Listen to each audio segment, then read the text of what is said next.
Apa yang ada padaku mengenai kamu, demikianlah firman Tuhan, yaitu rancangan damai sejahtera dan bukan rancangan kecelakaan, untuk memberikan kepadamu hari depan yang penuh harapan. Dalam damai sejahtera itu nilai-nilai kerajaan Allah dihadirkan bagi pemulihan hubungan antara pencipta dengan ciptaannya, antara ciptaan dengan ciptaan lainnya. Allah adalah pelaku dan subjek misi.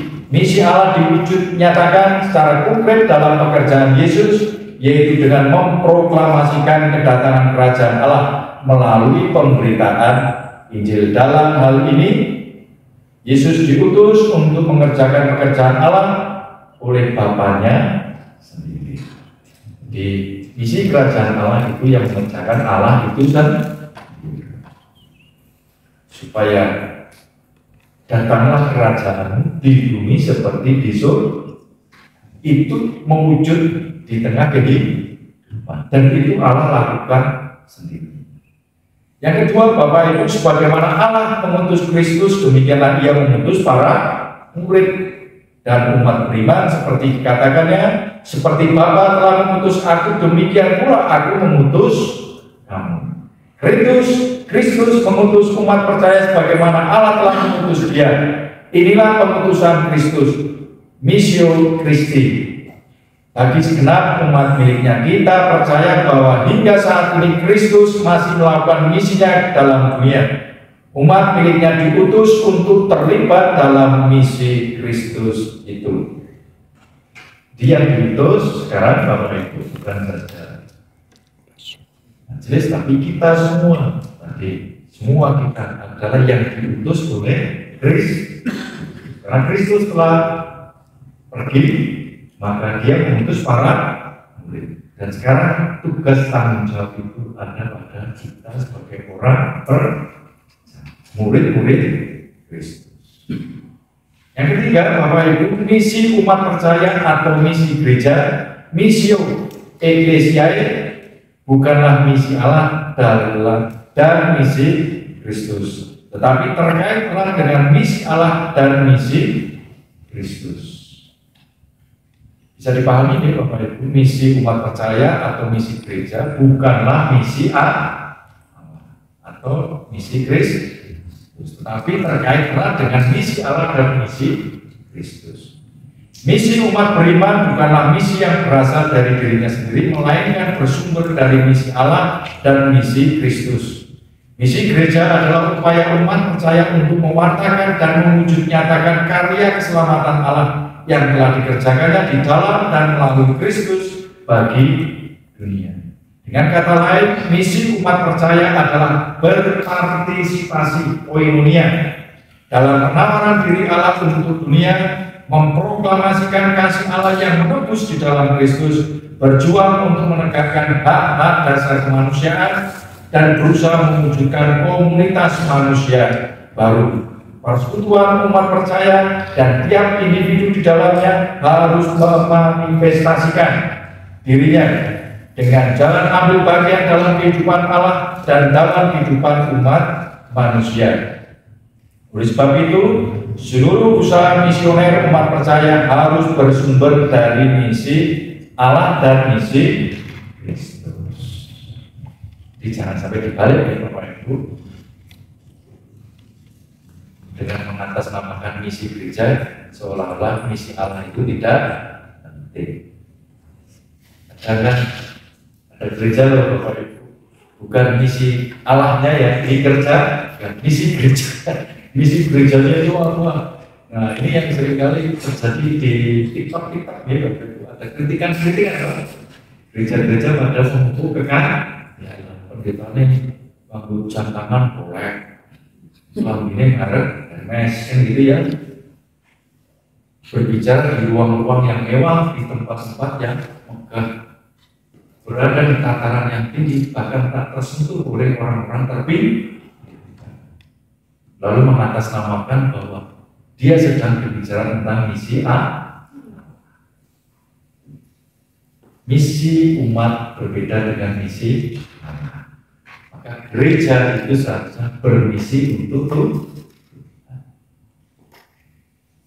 Yang keempat, Bapak Ibu, permulaan misi umat percaya bukan berdasar tindakannya sendiri, melainkan karena karya Roh Allah melalui persekutuan gerejanya. Misi keselamatan Allah tidak berhenti sampai dengan misi Kristus yang berpuncak pada kematian dan kebangkitannya, melainkan terus berlanjut.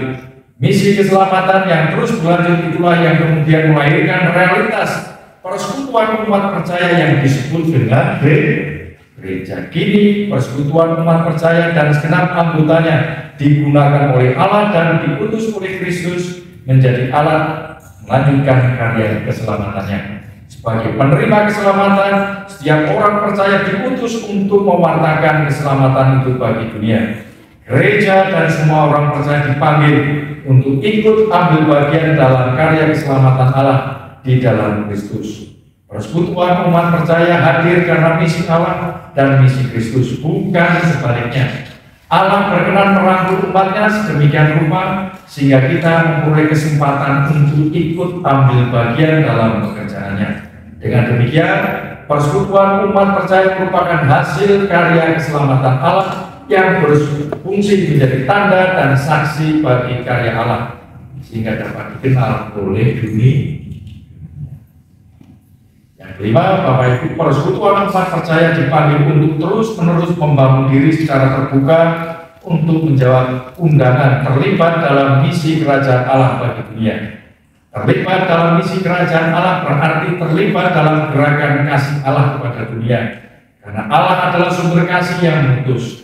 Keterlibatan umat percaya dalam misi kerajaan Allah dilakukan dengan mewartakan atau memberi kesaksian tentangnya yang diwujud nyatakan di dalam dan melalui seluruh kehidupannya di dunia ini.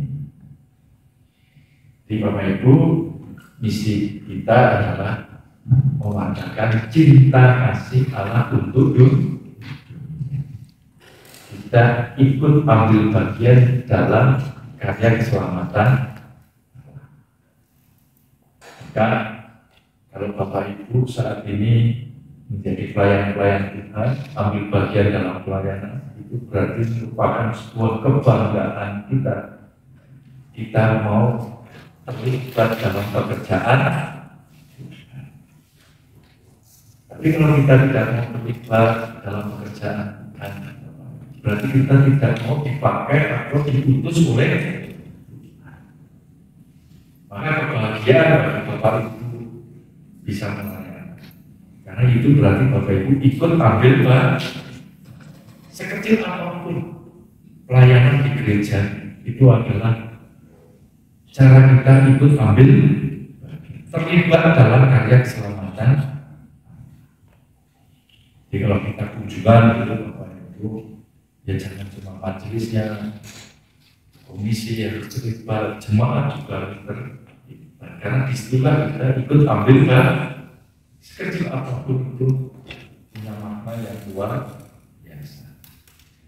Lanjut Bapak Ibu, hakikat pelayanan. Pertama, pelayanan Yesus sebagai dasar. Melalui dan dalam pelayanan Yesus, Allah telah terlebih dahulu mengasihi dan melayani manusia. Bukan manusia yang memilih Allah, melainkan Allah lah yang memilih manusia. Buah pelayanan Allah bagi manusia antara lain menumbuhkan persekutuan yang disebut gereja. Pada hakikatnya gereja adalah persekutuan orang-orang yang memberi tanggapan positif dan aktif terhadap karya penyelamatan Allah. Tanggapan positif adalah pengiyahan terhadap karya penyelamatan Allah, atau sering pula disebut dengan iman. Pengiyahan karya penyelamatan Allah, atau yang disebut juga dengan iman, percaya. Kalau kita percaya berarti kita menerima karya keselamatan yang Allah sudah beri di dalam siapa? Di dalam Bapa, Putra dan Roh. Berarti kita beriman, percaya. Atau sering pula disebut dengan iman. Itulah sebabnya sering dikatakan bahwa iman adalah the unconditional yes. Bosok Jone ingsak dengan peraturan, ingsak dengan ngomong unconditional yes dalam segala keadaan. katakan ya. Jadi kalau jadi majelis melayani Tuhan itu harus lihat kondisi gitu ya. Kalau sudah beriman itu dalam segala kondisi dan keadaan kita katakan yes. Kita dipilih di majelis yes. Dipilih jadi ketua yes. Yes ya, itu wujud iman.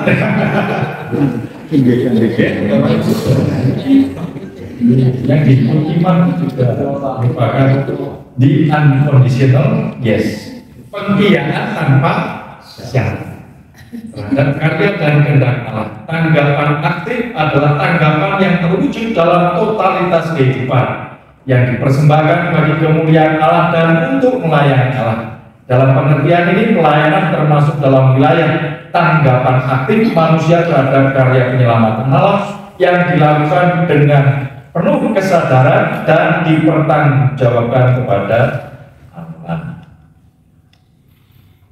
Melayani Allah berarti melayani kehendaknya.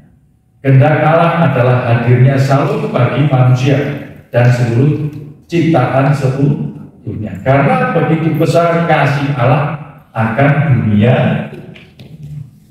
Jadi melayani Allah berarti terlibat dalam pekerjaan penyelamatan Allah. Messianic ministry adalah karya keselamatan Allah supaya manusia mempunyai hidup dan mempunyainya dalam segala kelimpahan.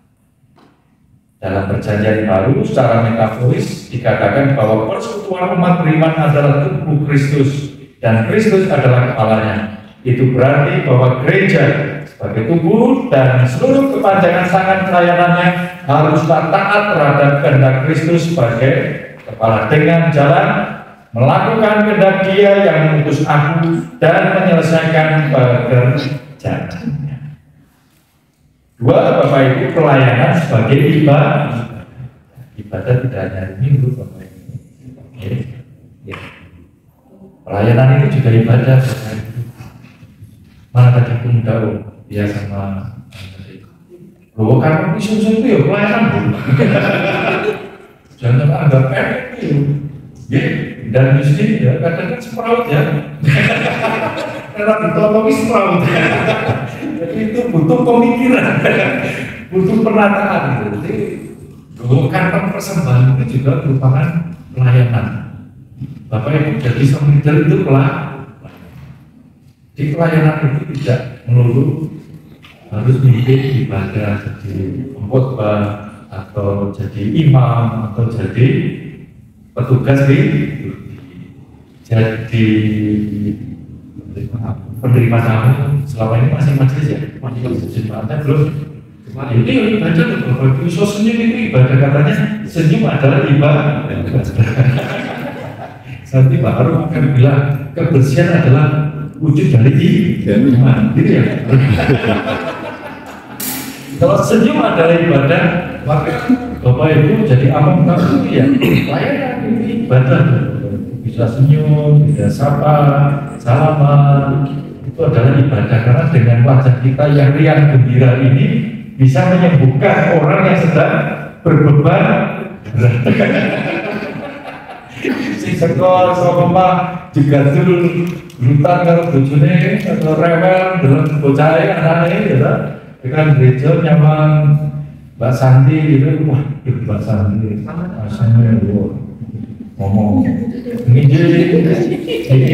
tangsungnya 500 Pak. Wah orang yang senang gitu ya, lihat itu langsung senang. Iya, Bapak Ibu, pelayanan itu sebagai ibadah. Melayani Allah berarti mempersembahkan seluruh kehidupan bagi kemuliaan Allah. Mempersembahkan seluruh kehidupan yang kudus dan berkenan pada Allah adalah ibadah yang sejati. Dengan demikian melayani Allah adalah ibadah, dan jika dibalik, ibadah berarti seluruh pelayanan kepada Allah. Sebagai ibadah, mestinya pelayanan merupakan pilihan yang dilakukan dengan sukacita, berdasar kesadaran dan bukan dianggap beban atau paksaan. Dengan kata lain, pelayanan lebih merupakan tanggung jawab yang wajar ketimbang sebagai kewajiban. Pelayanan merupakan konsekuensi logis dari rahmat Allah yang telah kita terima. Nah, pelayanan itu wajar, ya. Ini pelayanan itu serasa boleh pamrih, ya. Karena itu merupakan kewajaran. Wajar, untuk pelayanan itu wajar gitu. Gitu Bapak Ibu. Jadi kalau pelayanan jangan sampai ada paksa atau jadi beban. Kita ibadah itu apa jadi beban? Bukan ya? Kalau kita tiap saudara kita musuh itu Bapak Ibu. Nah Jumat itu kan udah mandek. Mandek juga Pak. Jangan semua dihentikan kan? Mandek bekerja, ibadah. Tanpa Pak. Yang saya buat heran itu apa Bapak? Bakul. Kalau saya sering kalau hari Jumat itu kan jemput istri di Kemenang itu kan bakul di Kemenang itu kan di Pangandaran ya. Itu kalau Jumat itu apa itu gerobaknya itu tinggal terus dia jalan ke masjid, nggak bingung dicolong, nggak bingung di tahu apa gitu kan. Mereka jalan aja ya spiritual. Nah sekarang kita yang sudah diberi rahmat Allah yang sudah disebut sebagai murid-murid Kristus, sebagai yang disebut kawan sekerja Allah. Nah kita melakukan itu beban atau tidak Bapak? Dan kalau masih ada beban, nah ini yang wajar gitu. Jadi kalau kita melayani itu adalah kewajaran.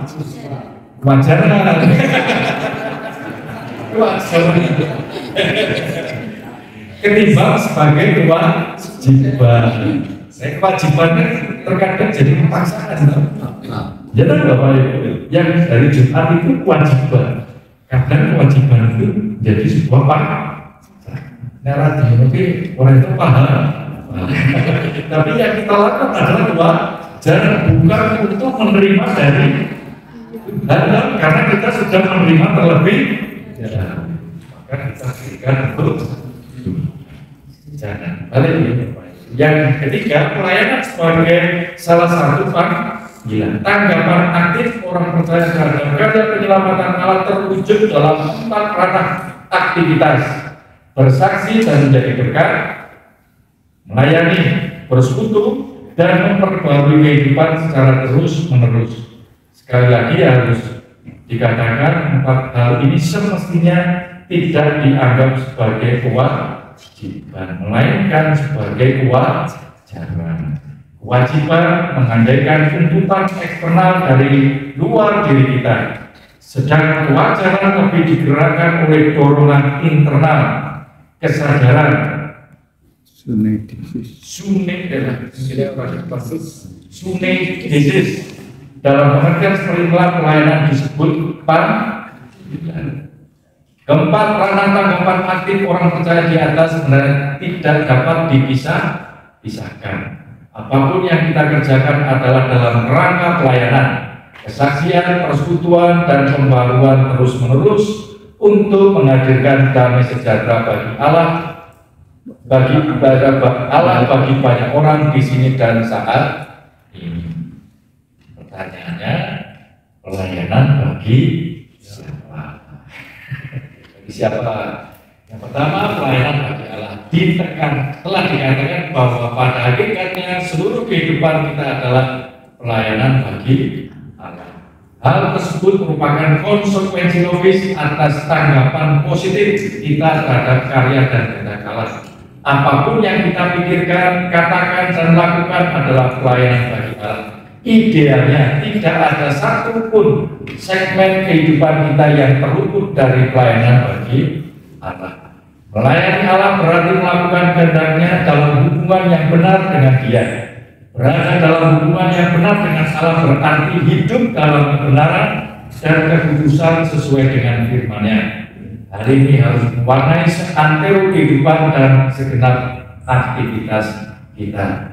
Arah kehidupan kita dalam melayani Allah adalah saling membina, saling mengingatkan, dan saling membangun, sehingga kita semua mencapai kesatuan iman, pengetahuan yang benar tentang anak Allah, kedewasaan penuh, dan tingkat pertumbuhan yang sesuai dengan kepenuhan Kristus. Kedua, pelayanan bagi sesama. Pelayanan bagi Allah tergambar pula dalam pelayanan pada sesama. Sebab mengasihi Allah tidak mungkin tanpa mengasihi sesama. Begitu pula sebaliknya, melayani sesama berarti tidak mengutamakan kepentingan diri sendiri, tetapi kepentingan orang lain juga. Tidak mencari puji-pujian yang sia-sia, bersikap rendah hati dan menganggap orang lain lebih utama ketimbang diri sendiri. Pelayanan bagi sesama tidak lepas dari pelayanan bagi kehendak Allah, yaitu menghadirkan damai sejahteranya. Oleh sebab itu, pelayanan bagi sesama bukan asal menyenangkan orang lain, melainkan membawa orang lain masuk dalam suasana damai sejahtera secara holistik yang dicirikan oleh kasih, kebenaran, dan kekudusan. Tiga, pelayanan bagi dunia. Pelayanan persekutuan umat beriman bersifat komprehensif dan holistik, mencakup seluruh segi kehidupan, bahkan mencakup seluruh ciptaan. Keselamatan karya Allah tidak hanya menyangkut soal jiwa, melainkan dunia yang seutuhnya. Jadi pelayanan memiliki ranah yang demikian luas dengan konteks yang amat bervariasi. Melayani dunia berarti melayani bermacam-macam entitas dengan segala kompleksitasnya. Pelayanan baru berarti jika ia dapat berbicara bagi konteks yang dihadapinya. Dengan demikian, bentuk pelayanan bagi dunia tidak dapat diseragamkan. Setiap konteks menuntut bentuk pelayanan tertentu. Semoga semangat pelayanan kita terus-menerus keep on learning. Sekarang itu apa yang di TikTok menyala. Menyala gitu.